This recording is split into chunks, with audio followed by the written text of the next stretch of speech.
الحمد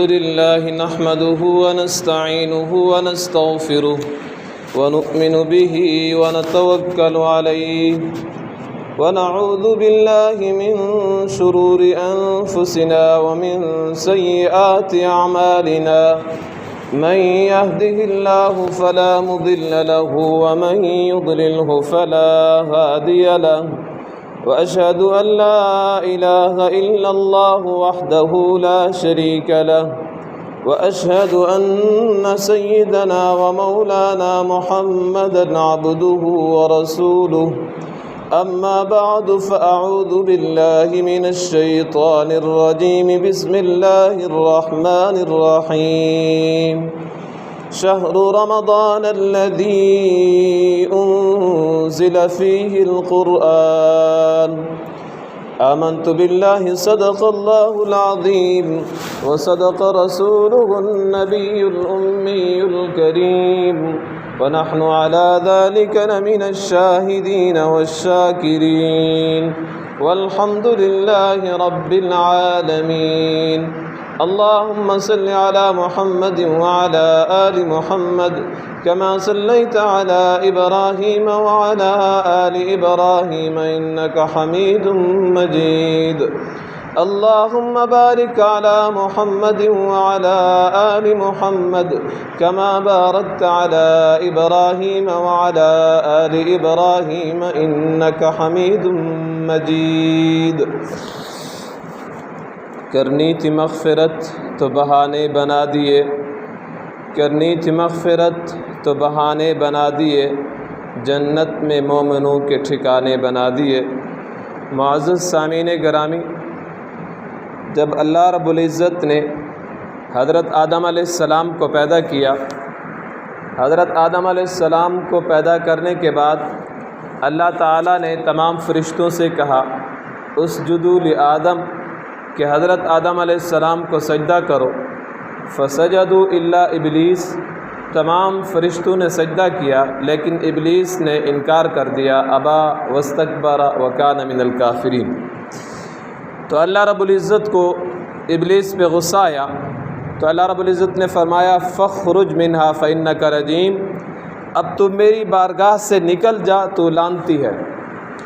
شیطان نے جب یہ دیکھا کہ اللہ رب العزت نے مجھے اپنی بارگاہ سے نکال دیا ہے تو شیطان نے اللہ رب العزت سے مہلت مانگی، دعا مانگی کہ یا اللہ مجھے مہلت دے دے، رب انظرنی الی یوم یبعثون، قیامت کے دن تک مجھے مہلت دے دے۔ یہاں پہ ایک نقطہ قابل توجہ ہے، ایک بات جو سمجھنے کے قابل ہے، یہ شیطان نے اللہ تعالیٰ سے جو دعا مانگی کس وقت مانگی؟ جس وقت اللہ تعالیٰ غصے میں تھے۔ شیطان نے اس وقت اللہ تعالیٰ سے دعا مانگی تو اللہ تعالیٰ نے اس کی دعا کو قبول کر دیا اور کہا جا تجھے مہلت ہے، شیطان کو مہلت دے دی گئی۔ تو جو رب غصے کی حالت میں شیطان کی دعا کو قبول کر سکتا ہے، وہ رب عام حالات میں، خصوصاً رمضان المبارک کے مہینے میں، خصوصاً جمعۃ المبارک میں، خصوصاً اللہ رب العزت کے گھر میں جب ہم اللہ رب العزت کی بارگاہ میں ہاتھ اٹھائیں گے تو کیا اللہ تعالیٰ ہماری دعا کو قبول نہیں کرے گا؟ تو شیطان نے اللہ تعالیٰ سے مہلت مانگ لی، اللہ تعالیٰ نے مہلت دے دی تو شیطان نے اللہ رب العزت کے سامنے قسم کھائی فَبِعِزَّتِكَ لَأُغْوِيَنَّهُمْ أَجْمَعِينَ، تیری عزت کی قسم میں تیرے بندوں کو گمراہ کروں گا، إِلَّا عِبَادَكَ مِنْهُمُ الْمُخْلَصِينَ، ہاں جو تیرے مخلص بندے ہوں گے ان پر میرا بس نہیں چلے گا، ان کو میں نہیں بہکا سکوں گا۔ تو شیطان نے اس طرف قسم کھا لی کہ میں تیرے بندوں کو گمراہ کروں گا۔ ادھر حضرت آدم علیہ السلام حیران ہے، اب یہاں سے حق اور باطل کی کشمکش جنگ چالو ہو چکی ہے، شیطان باطل پہ ہے، آدم علیہ السلام حق پہ ہیں۔ شیطان دشمن ہے اور دشمنی ایمان والوں کی کر رہا ہے، آدم علیہ السلام کا انکار کر رہا ہے، اور پھر شیطان نے اللہ تعالیٰ سے قوت بھی مانگی، اللہ تعالیٰ نے قوت بھی دے دی کہ تو 24 گھنٹے انسان کو وسوسوں میں ڈال سکے گا، یہ طاقت شیطان کو مل گئی۔ اور اولاد بھی شیطان کی زیادہ کہ جب اس کے بچے پیدا ہوتے ہیں تو وہ بھی زیادہ تعداد میں پیدا ہوتے ہیں، انسانوں کی طرح نہیں بلکہ اس کے زیادہ تعداد میں بچے پیدا ہوتے ہیں۔ تو حضرت آدم علیہ السلام حیران ہوئے اور پریشان ہوئے، یا اللہ شیطان کو تو نے مہلت بھی دے دی اور شیطان کو قوت بھی دے دی کہ انسان کے دل میں وسوسے ڈال سکے گا، جیسے کہ حدیث میں آتا ہے کہ شیطان انسان کے جسم میں ایسے دوڑتا ہے جیسے کہ انسان کی رگوں میں خون دوڑتا ہے، یہ وسوسے دلاتا ہے۔ تو شیطان نے جب مہلت مانگ لی، قوت بھی مل گئی، آدم علیہ السلام پریشان ہوئے، یا اللہ اب کیا ہوگا، میری اولاد کا کیا ہوگا، اس کو تو نے طاقت بھی دے دی، اس کی تعداد بھی زیادہ ہوگی، اس کے بچے بھی زیادہ ہوں گے، اولاد بھی زیادہ ہوگی، اب تو میری اولاد کو بہکائے گا۔ تو اللہ تعالیٰ نے حضرت آدم علیہ السلام سے کہا کہ جو سب سے بڑی طاقت ہے وہ میں نے آپ کو دی ہے، وہی ہے کہ جب بندہ اللہ رب العزت کے بارگاہ میں آ کر ہاتھ اٹھائے گا میرے سامنے اور معافی مانگے گا اپنے گناہوں کی، تو جتنے گناہ بھی شیطان نے اس سے کروائے ہوں گے وہ میں سارے معاف کر دوں گا۔ یہ اللہ رب العزت نے طاقت دی ہے، یہ اللہ رب العزت نے انسان کو پاور دی ہے کہ گناہ کرنے کے بعد اگر انسان اللہ رب العزت کی بارگاہ میں آ جائے اور معافی مانگے تو اللہ تعالیٰ اس کے گناہوں کو معاف کر دیں گے۔ یاد رکھیں، امتی جتنا بھی نیک ہو جائے، امتی امتی ہے، اس سے گناہ ہو سکتا ہے، کبھی نظر کا گناہ ہو سکتا ہے، کبھی زبان کا گناہ ہو سکتا ہے، کبھی کان کا گناہ ہو سکتا ہے، اگر بڑا گناہ نہ ہو تو صرف نبی سے گناہ نہیں ہوتا۔ تو جب بھی گناہ ہو جائے فوراً اللہ رب العزت سے معافی مانگی جائے۔ اور التائب خلیل اللہ، گناہ سے توبہ کرنے والا یہ اللہ تعالیٰ کا دوست ہوتا ہے۔ اللہ تعالیٰ اپنے بندے کی انتظار میں رہتے ہیں کہ جب بندہ گناہ کر لیتا ہے، نافرمانی پہ آ جاتا ہے، تو اللہ تعالیٰ اپنے بندے کی انتظار میں رہتے ہیں کب میری طرف واپس لوٹتا ہے۔ اور اگر بندہ ایک قدم اٹھا کر اللہ تعالیٰ کی طرف آتا ہے تو اللہ تعالیٰ کی رحمت 10 قدم اس کی طرف چلتی ہے، اور اگر بندہ اللہ رب العزت کی طرف چل کر آتا ہے تو اللہ رب العزت کی رحمت اس بندے کی طرف دوڑ کر جاتی ہے۔ اللہ رب العزت اپنے بندے کے انتظار میں ہوتے ہیں۔ اور پھر اللہ تعالیٰ کو شیطان سے ذاتی دشمنی ہے، ذاتی دشمنی ہے۔ آپ حیران ہوں گے کیسے ذاتی دشمنی ہے، کہ اللہ رب العزت نے ہمیں واضح طور پر کہہ دیا کہ ان الشیطان لکم عدو مبین، کہ شیطان تمہارا کھلا اور واضح طور پر دشمن ہے۔ ایک تو ہوتا ہے دشمن چھپا ہوا جو نظر نہیں آتا، وہ انسان کے لیے خطرناک ہوتا ہے، اتنا خطرناک ہوتا ہے، اور جو کھلا دشمن ہو، ظاہر نظر آ رہا ہو، پھر تو انسان اس سے تو بچ سکتا ہے۔ چھپے ہوئے دشمن سے انسان کے لیے بچنا مشکل ہو جاتا ہے، اور ظاہراً جو نظر آ رہا ہو یا بندے کو معلوم ہو کہ یہ میرا دشمن ہے تو پھر اس سے بچنا آسان ہو جاتا ہے، انسان اپنے آپ کو بچا سکتا ہے۔ تو اللہ تعالیٰ نے فرمایا کہ یہ تمہارا کھلا دشمن ہے، اس سے اپنے آپ کو بچاؤ۔ اور پھر اللہ رب العزت نے یہ شیطان کے ساتھ جو ذاتی عداوت یا ذاتی دشمنی ہے، اس کی دلیل بھی آپ کو دینے لگا ہوں۔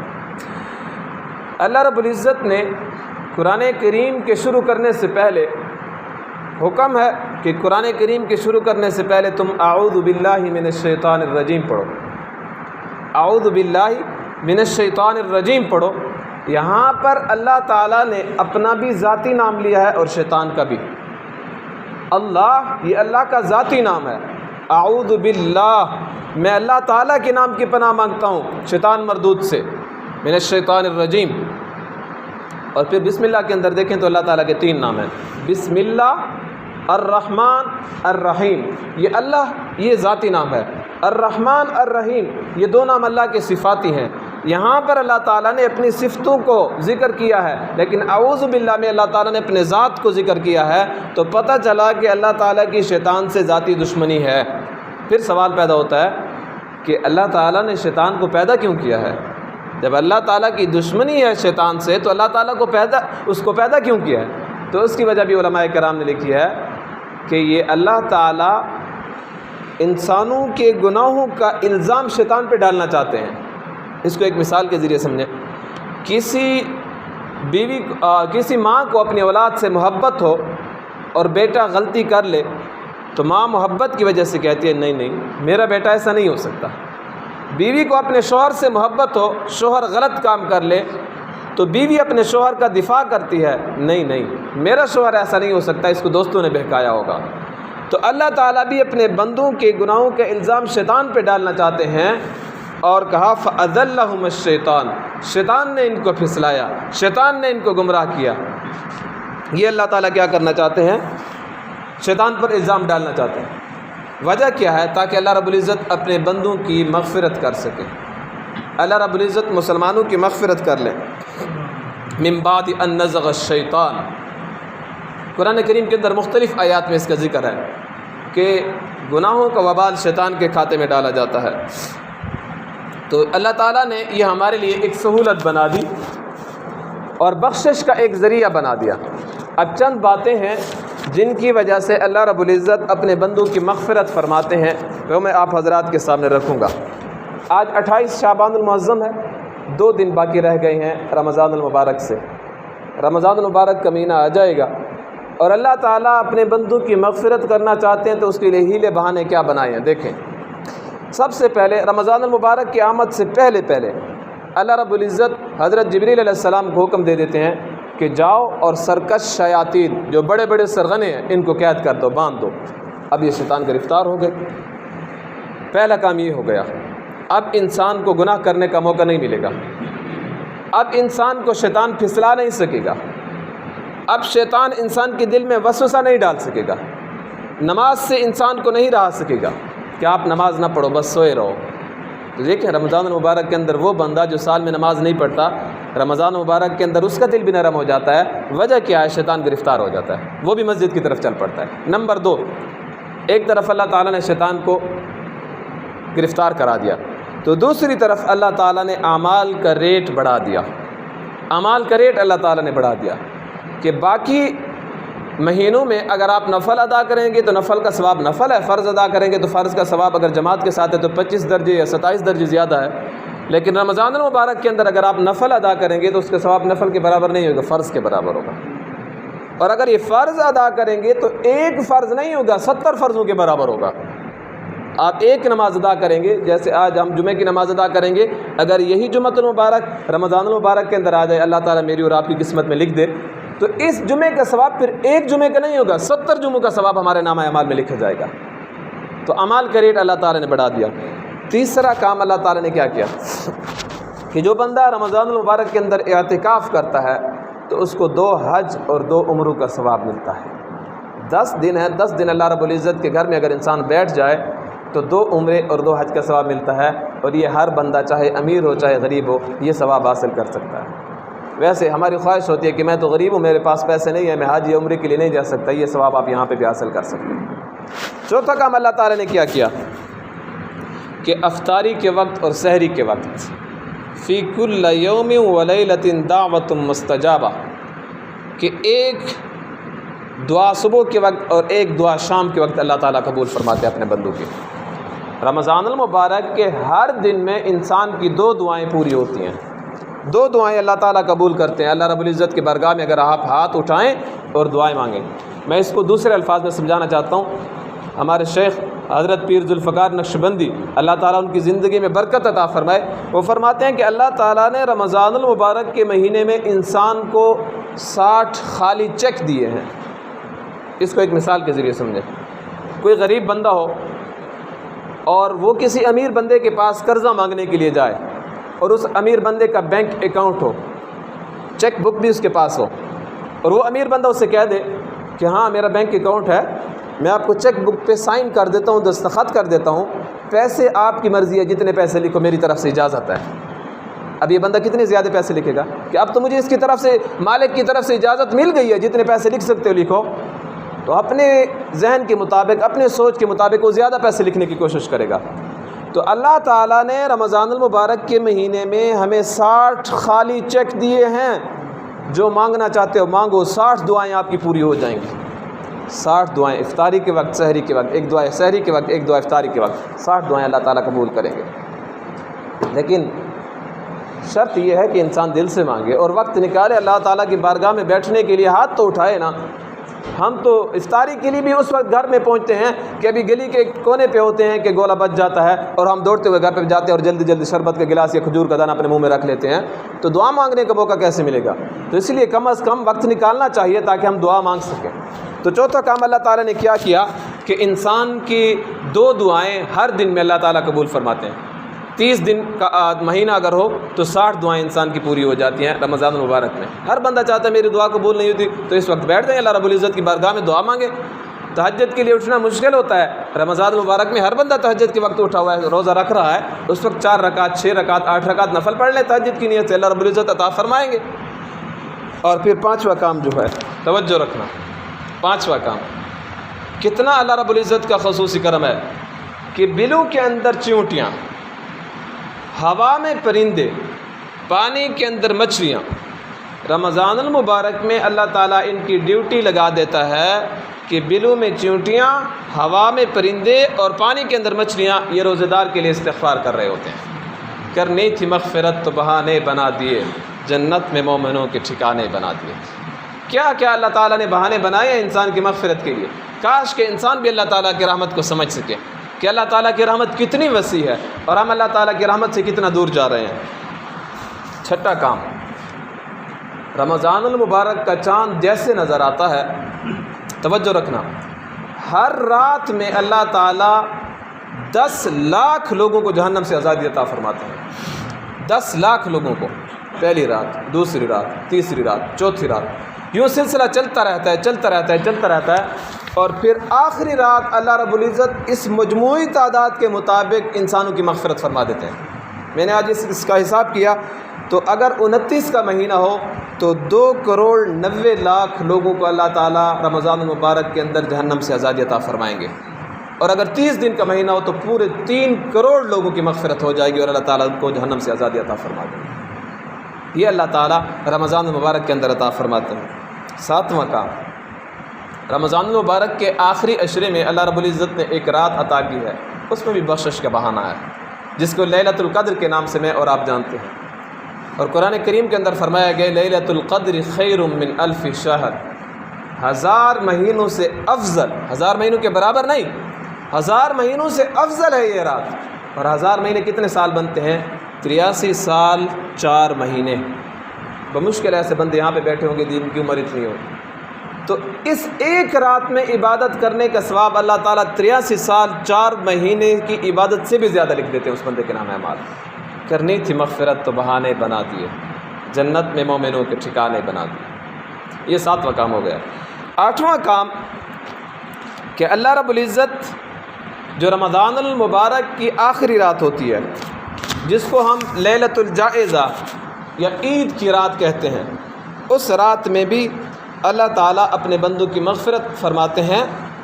اور پھر حدیث شریف کے اندر آتا ہے کہ جس بندے نے اس رات کے اندر قیام کیا، چاہے وہ چھوٹی عید کی رات ہو چاہے وہ بڑی عید کی رات ہو، قیام کیا، من قام لیلۃ العید عیدین محتسبا، ثواب کی نیت سے 2 رکعت نفل پڑھ لیے، 4 پڑھ لیے، 6 رکعت پڑھ لیے، جتنا اس کا بس تھا، اس کے بعد بیٹھا رہا تلاوت کرتا رہا جتنا اس کا بس تھا، تو لم یمت قلبہ، کہ اس کا دل مردہ نہیں ہوگا، یوم تموت القلوب، جس دن انسانوں کے دل مردہ ہو جائیں گے، یعنی قیامت کے دن اس کا دل زندہ ہوگا، جس دن لوگوں کے دلوں پر ایک خوف اور وحشت ہوگی، جس بندے نے عیدین کی رات عبادت کی۔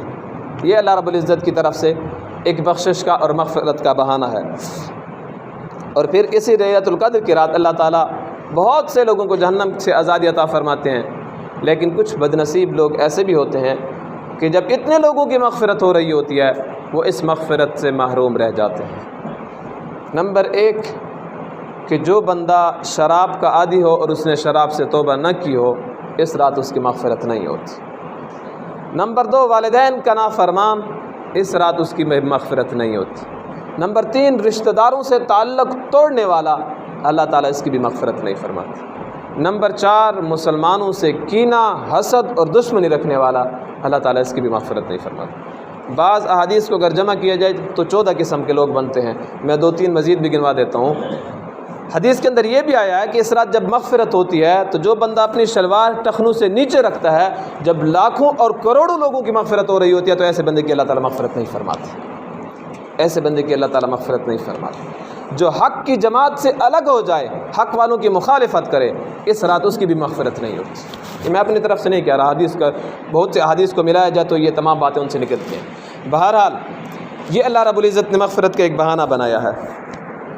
پھر ہو سکتا ہے کہ انسان نے سستی کر لی ہو، تراویح بھی نہ پڑھ سکا ہو، روزے کے اندر اپنی مغفرت بھی نہ کروا سکا ہو، لیلۃ القدر کی رات وہ عبادت بھی نہ کر سکا ہو، آخری رات وہ جاگ بھی نہ سکا ہو، پھر بھی اللہ رب العزت کی رحمت سے مایوس نہ ہو، پھر بھی اللہ رب العزت کی رحمت سے نا امید نہ ہو۔ ایک اور چانس بھی ہے، ایک اور موقع بھی ہے، وہ عید کی نماز ہے۔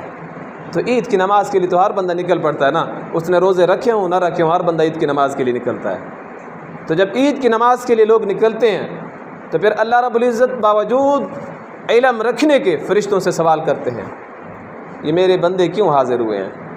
تو اللہ تعالیٰ سے فرشتے فرماتے ہیں یا اللہ مزدور ہیں، مزدوری پوری کر لی ہے، اجرت مانگنے کے لیے آئے ہوئے ہیں، اپنی مزدوری مانگنے کے لیے آئے ہوئے ہیں۔ تو اللہ تعالیٰ فرماتے ہیں تم گواہ رہو، میں نے رمضان المبارک کے روزوں کے بدلے میں اور رمضان المبارک کی تراویح کے بدلے میں ان کی مغفرت کر دیا۔ کرنی تھی مغفرت تو بہانے بنا دیے، جنت میں مومنوں کے ٹھکانے بنا دیے۔ اب مغفرت ہو جاتی ہے۔ پھر اللہ رب العزت کی طرف سے یہ اعلان ہوتا ہے کہ اب مجھ سے جو بھی مانگو گے،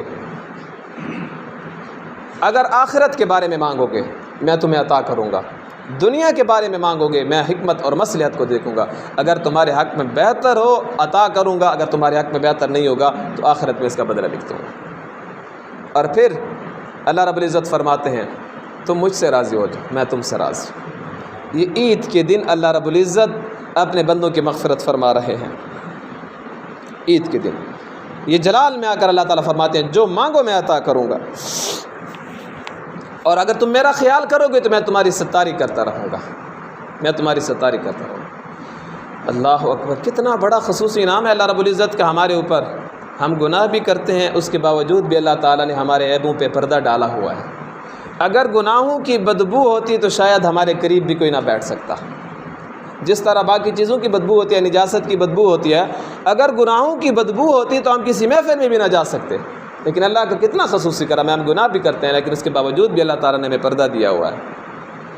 پچھلی امتوں میں جب گناہ بندہ کرتا تھا یا تو اس کے دروازے پہ لکھا ہوتا یا اس کے ماتھے پہ لکھا ہوتا کہ اس نے فلاں گناہ کیا، کتنی بڑی ذلت اور رسوائی تھی، لیکن اللہ رب العزت نے نبی کریم صلی اللہ علیہ وسلم کی امت پہ یہ خصوصی کرم فرمایا۔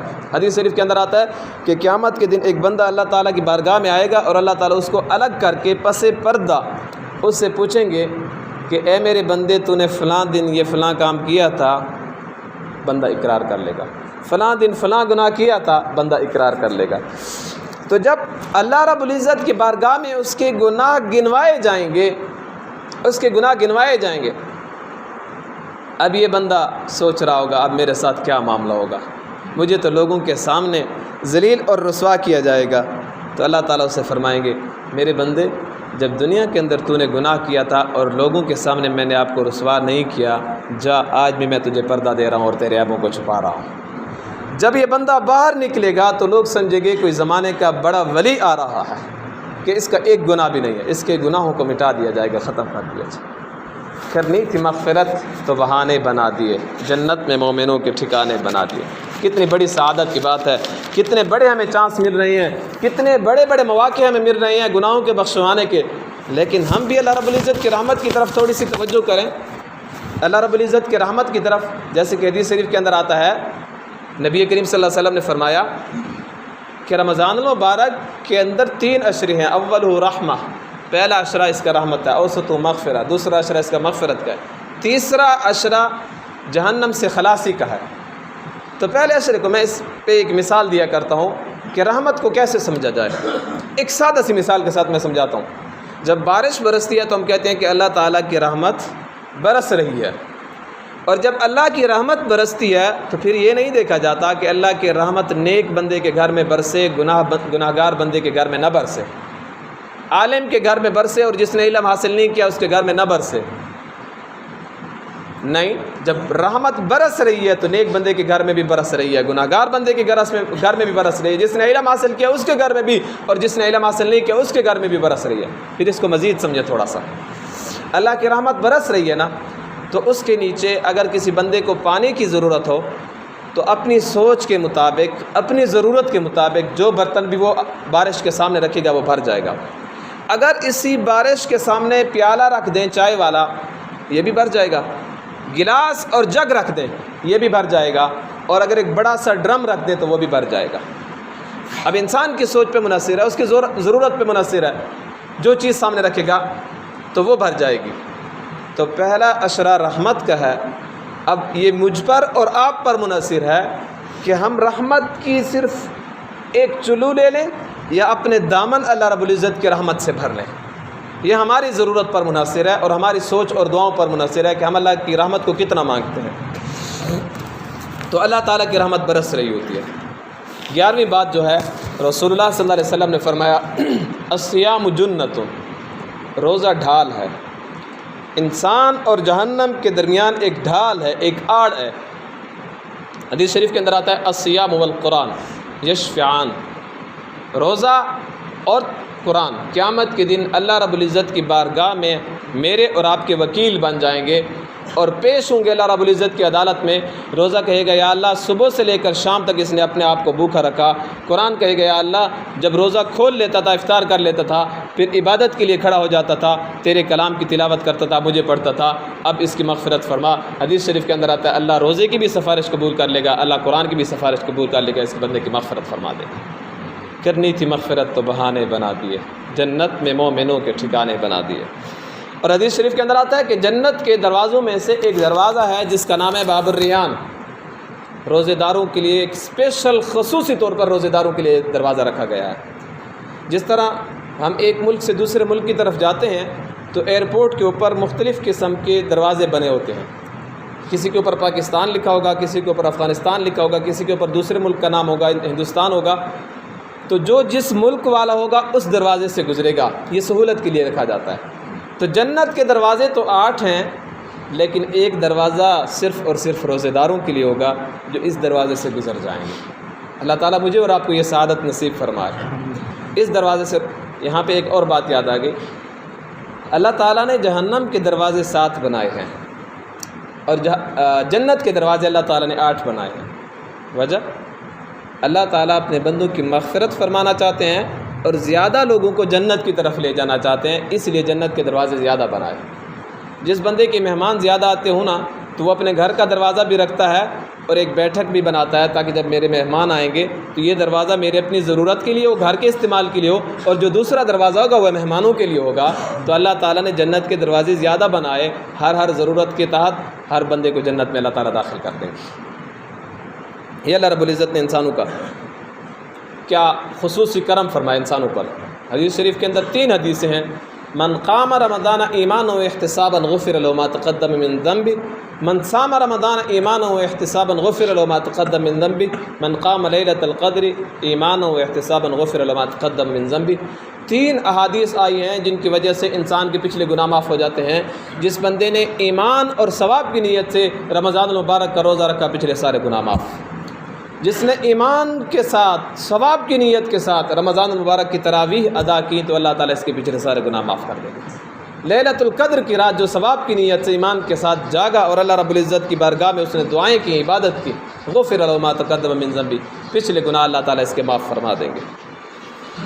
اور یاد رکھیں ہم نماز پڑھتے ہیں، فرشتے مقرر ہیں، یہ فرشتہ نیکیاں لکھتا ہے، یہ فرشتہ گناہ لکھتا ہے۔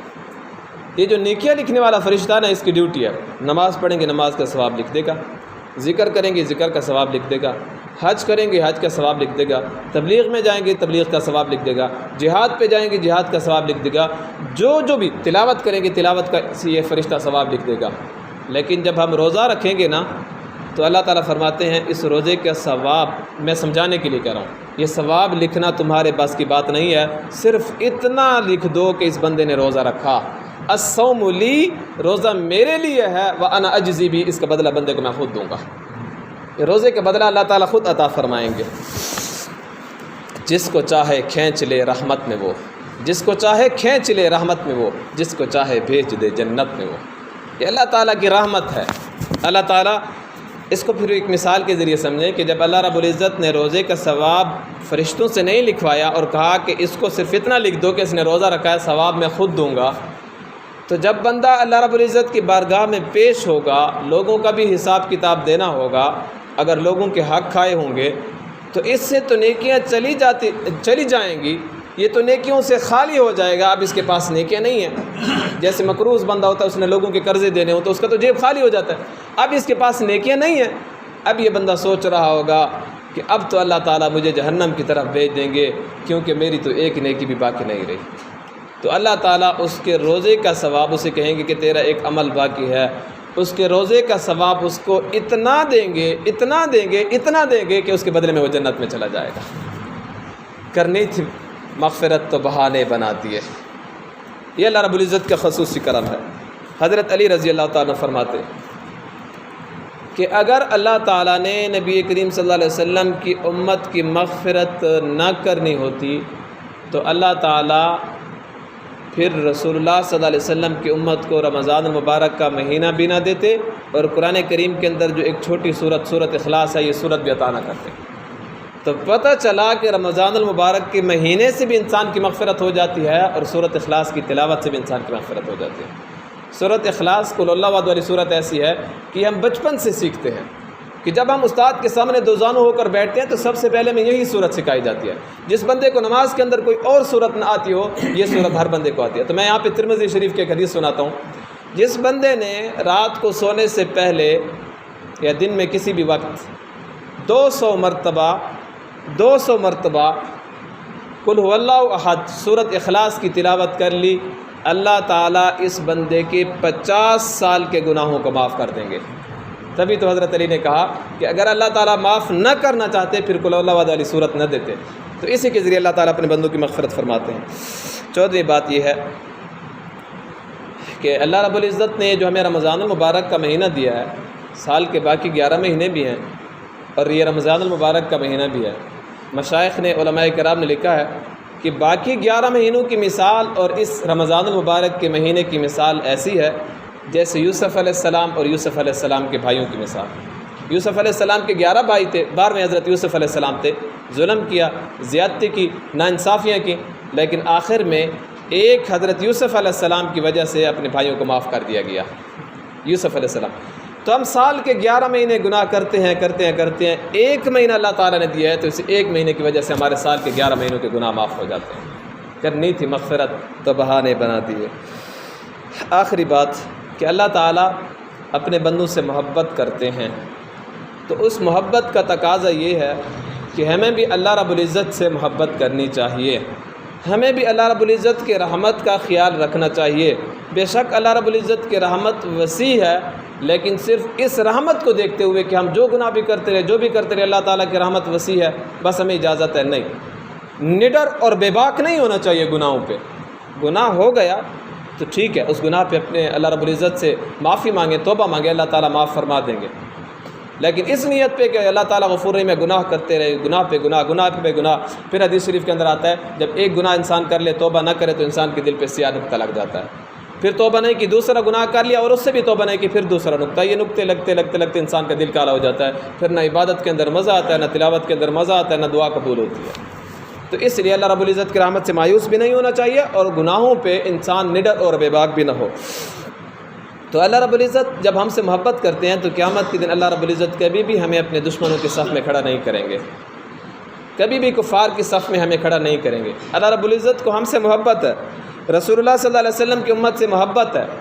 جب کسی والدہ کے بیٹے کو اس کے دوست بہکا کر لے جائیں اور اس سے نافرمانیاں کروائیں تو ماں اپنے نافرمان بیٹے کے انتظار میں رہتی ہے کہ کب میرا نافرمان بیٹا اپنی غلطیوں کو چھوڑ کر واپس آتا ہے اور میری باتوں کی اطاعت کرے گا اور میری باتوں کو مانے گا۔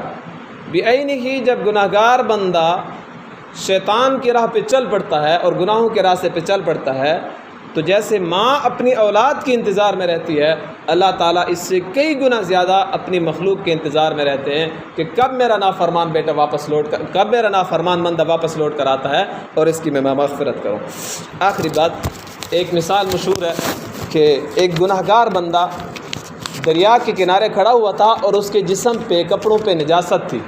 اب وہ سمندر کی طرف، دریا کی طرف دیکھتا ہے اور یہ سوچ رہا ہے کہ میں اگر اس دریا کے اندر غوطہ لگاؤں گا تو میری جسم کے اوپر نجاست ہے، پانی گندا ہو جائے گا۔ ایک کہاوت، مثال مشہور ہے۔ تو دریا نے اس سے کہا کیوں کھڑا ہوا ہے، چھلانگ لگا میرے اندر اور اپنے جسم کو صاف کر لے۔ تو بندے نے کہا میرے جسم کے اوپر نجاست ہے، تیرا پانی گندا ہو جائے گا۔ تو دریا نے کہا کہ میرے پانی اتنا زیادہ ہے کہ تیرے جیسے لاکھوں انسان بھی اگر میرے اندر غوطہ لگا لیں تو پھر بھی میرا پانی خراب نہیں ہوگا۔